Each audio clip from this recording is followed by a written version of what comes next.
Hey guys, I'm Lizzie and this is Lizzie Reads and welcome to my January wrap up. I read quite a few books in January actually, but quite a few of them are rereads. First of all, in January I read Harry Potter and the Philosopher's Stone illustrated edition. I don't have that with me because I read it before I came back to uni, so there was no point carrying it with me. But then I also read this month Harry Potter and the Chamber of Secrets illustrated edition and the Harry Potter and the Prisoner of Azkaban illustrated edition. And I'm really sad that now I've got to read Goblet of Fire in the normal paperbacks, which because I do really like them obviously, but the illustrations are so lovely to look at, and I like to read Harry Potter maybe for a chapter before bedtime sometimes, as I find it really relaxing and calming or whatever. But yeah, so that's what I've been doing this month to start with. Those were throughout the month. This isn't really in order. Also, a book that I don't have with me is Salt to the Sea by Ruta Sepetys. I think that's how you pronounce her name. I'm really sorry if I've got that wrong. I listened to this on audiobook from Overdrive, and it's a World War II story, and it is focusing, it's YA World War II story, and it's focusing on sort of 4, I think, young adults, and they're all this one I find it really hard to describe, because what I would say is a really big appeal of the story is something that I would actually see to be a massive spoiler. But I was sort of mildly interested until we got to this point in the story where I feel like it all switched for me. But all of these people are sort of hiding from secrets in their past, and it's in the sort of Eastern European area. The main protagonists are from different countries, and one of them's a young Polish girl, the other one, I think, the other young girl is Lithuanian, and it was quite early on in the month that I read it, so I can't quite remember the exact thing in it. If you want to read more about the synopsis, I'll link it down below. But yeah, I really liked it actually. I really enjoyed it. The characters were quite slow building for me. The chapters were really quick, and they really moved the story along forwards for me. And I really like quick chapters. That's something I really enjoy, and especially on audio. It made me really pay attention as I was walking along, because usually I would sort of zone out for a little bit, and if it was a long fantasy story, I'd zone in and out, pick up bits of information that way. But because the chapters were so short, I felt like I was really drawn in. I did really like it. It wasn't the best World War II story that I've ever read, but yeah, I really liked it. It was a really good historical fiction novel, and I think the ending was appropriate. I think the ending was as appropriate, well, from my unworthy opinion, it was appropriate. Just as a brief intermission before I get onto the books that I really liked, I read The Culinary Imagination From Myth to Modernity by Sandra M. Gilbert. I read this book for uni for my dissertation, but I read the whole book, so I thought I'd include it here. I include it on my Goodreads. Just a non-fiction about food and its place within the literary world. It talks about a variety of different works, some from fiction. It talks about Alice in Wonderland here to food memoirs. It was quite interesting, but it's very long, and I was sort of forced my way through it, but it was just something I needed to read. I needed to get some quotes from it, and I did that, so I'm pleased with that. As you can see here, I didn't get any from the last sort of third, but I was getting a little bit bored with it. Another book I read this month was Goodnight Stories for Rebel Girls. I think it's Eleanor Favilli and Francesca Cavallo who put this together, and I really enjoyed this book. I got this book for Christmas from my boyfriend. Yeah, I got this book for Christmas from my boyfriend, and I really liked it, and I thought it was really good, really quick read, as I was soaking it up. And it's sort of got a page of information, almost like a life story, mini bibliography, oh, I'm such in a uni mode, mini biography, and a lovely illustration about many interesting women. And I really liked this. I was really like empowered by it, and I thought it was excellent at the time, and I still do think that. But I watched Jean from Jean's Bookish Thoughts. I'll link her channel and the video down below because I'm sure you all know who she is, but you might have missed this video about this. And she spoke about, I think the video was titled "What Makes a Powerful Woman" or "An Empowering Woman." I'm not sure, you'll see it down below. And it's a really interesting chat because some of the characters, some of the people in here are people that I wouldn't necessarily call amazing women. Like, well, aren't necessarily women I would call sort of empowering, excellent feminist women. For example, like Margaret Thatcher. That was Jean's main issue with it. And I remember when I was reading it, I saw her and I was shocked. But then I thought, I suppose she was very powerful, and she did some like things that I don't agree with personally. But to some people that is a good thing, I guess. I don't know. It's a very complicated discussion, but I did enjoy this, and a lot of the women in here who I hadn't ever heard of before, who I then went on to research some more. I did think it was good in that sense. I suppose it's a good springboard for your own ideas and your own opinions of where you will research more about people. But then when it's presented in this nice platform, like even says in here, like Margaret Thatcher took milk away from the children and people weren't very happy about it, but actually like they skate over some of the more, I suppose it is for children, but they skate over some of the more the tougher stuff, I guess. But yeah, I liked it and I really did enjoy it. But afterwards, watching Jean's video made me sort of think, oh, actually, afterwards watching Jean's video, I did think, oh, I'm not so sure. But I still like it. I still am glad I read it. Just a few little things. And if you're,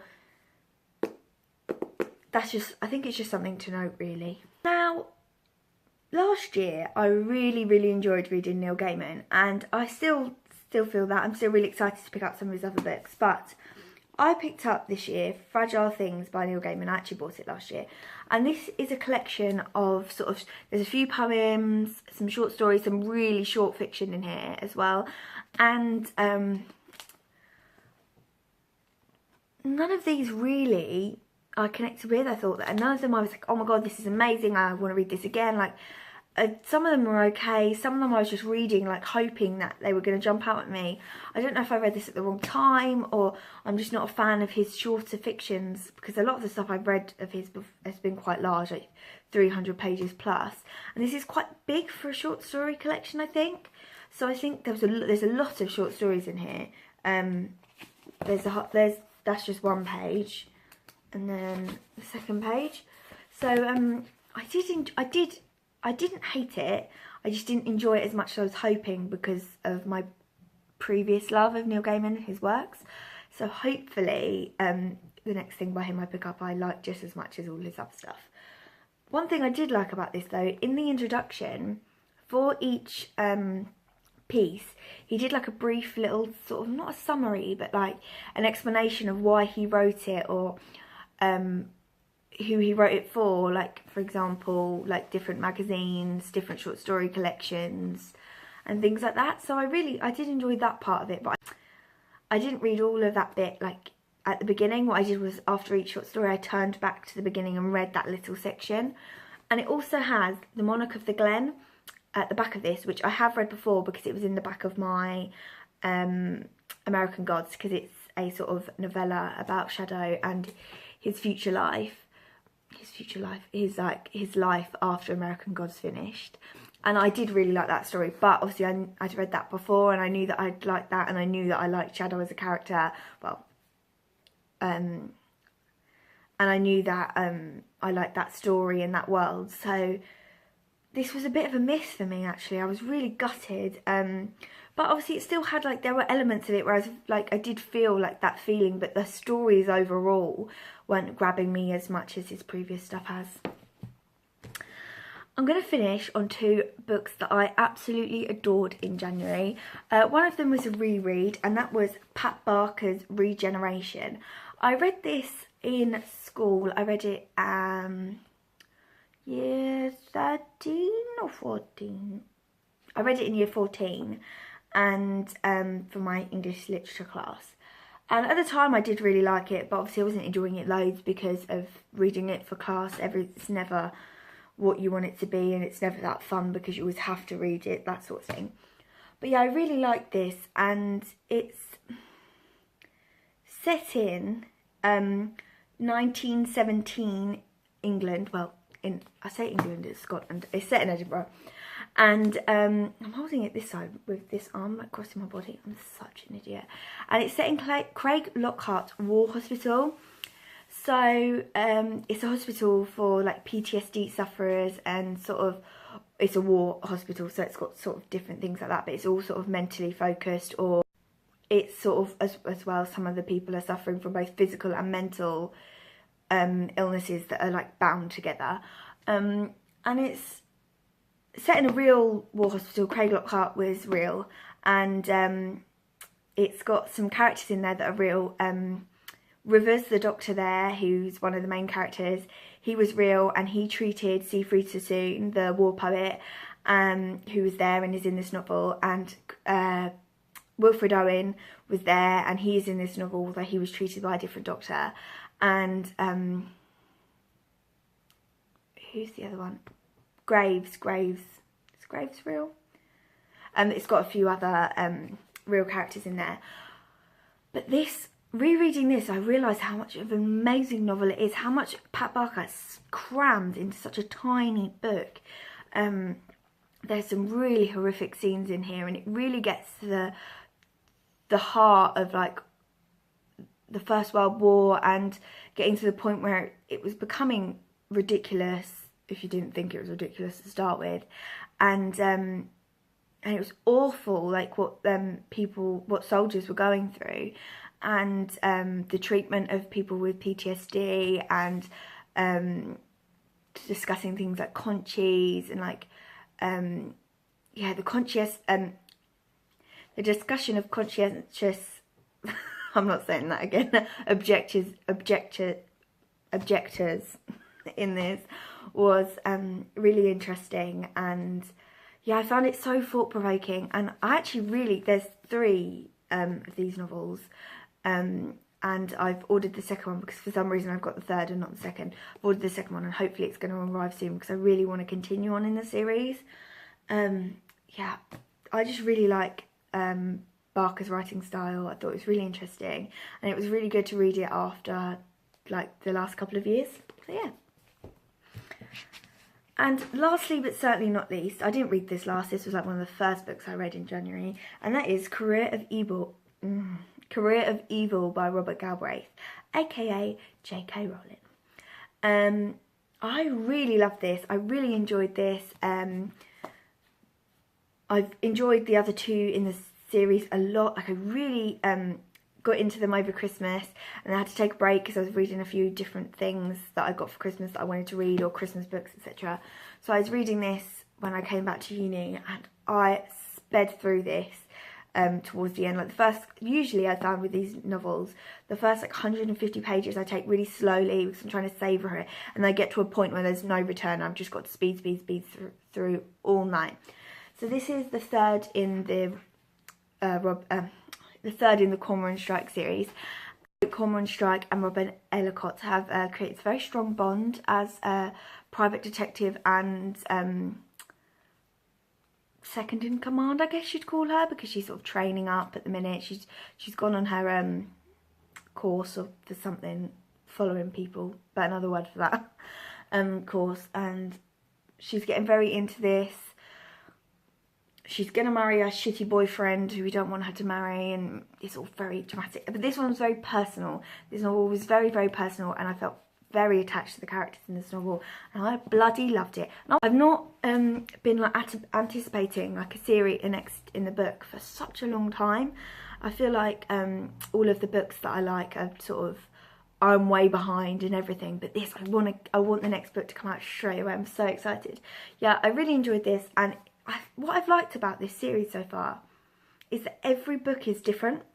Like, they feel really distinct, and this one had a very personal aspect. The second one, they're all centered in different worlds, and like worlds. Like the first one was centered in like the film world, and the second one was centered in the writing world and like the publishing world, and the third one is centered in their personal lives very much, and I really enjoyed it. If you haven't picked up this series before and you've got a slight interest in mystery, or you like TV mysteries, which I do, I like a lot of TV mysteries, I find I get really gripped into them, then I think you might like this. I really want to read some more mysteries. I followed a lot of YouTubers who talk a lot about mysteries, so hopefully I'll find some really good mystery books to read. Well, I made it through the first 3 books in about 4 minutes, and then the next took me about another 15. I'm terrible. Hopefully this is nice and quick for you, not too long. Don't want to keep you watching my videos for too long, but thank you for getting this far if you have. I really appreciate it if you like, subscribe and comment, and thank you for watching.